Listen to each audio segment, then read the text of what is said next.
बैठेले अपना बाबा खरही डासाई है। बैठेले अपना बाबा खरही डासाई है। जंगिया कवन बेटी लट छटकाई है। जंगिया कवन बेटी लट छटकाई।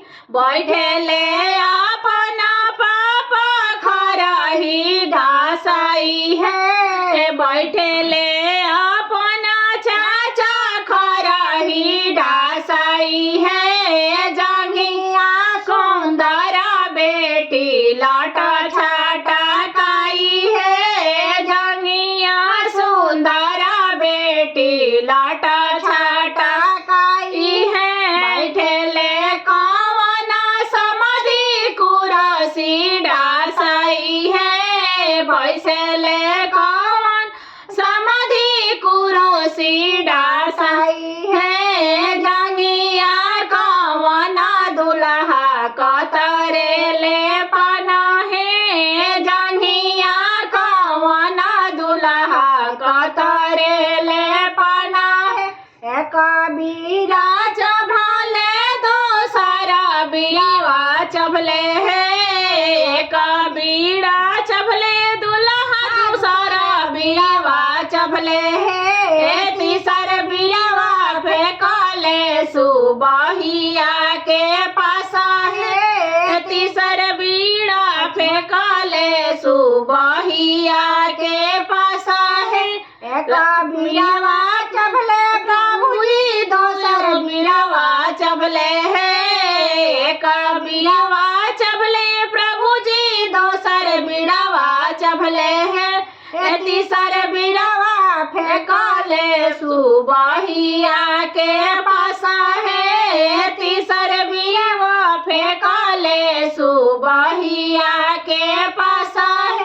राउरा बीड़वा प्रभु जी हमें ना सोहला है। राउरा बीड़वा प्रभु जी हमें ना सोहला है। राउर मम्मी जाता देखनी डोमावा के साथ है। राउर मम्मी के जाता देखनी डोमावा के साथ है। राउरा बीड़वा प्रभु जी हमें ना सोहला है। राउरा बीड़वा प्रभु जी हमें ना सोहला है। राउर चाची के जाता देखन मलहोरिया के साथ है। राउर फुआ के जाता देखन बाजा जावा के साथ है। राउर दीदी के जाता देखन चामरावा के साथ है। जहाँ जहाँ डोमावा है सुपा बेचे जाला है। जहाँ जहाँ डोमावा है सुपा बेचे जाला है। उहाँ उहाँ राउर मम्मी पतला बटोरस है। उहाँ उहाँ राउर मम्मी पतला बटोरस। जहाँ जहाँ मलहोरिया हो माला बेचे जाला है। जहाँ जहाँ मलहोरिया है मौरी बेचे जाला है। उहाँ उहाँ राउर चाची ग्राहक बटोरस है। उहाँ उहाँ राउर फुआ ग्राहक बोलावस है। जहाँ जहाँ बजा जावा हो साड़ी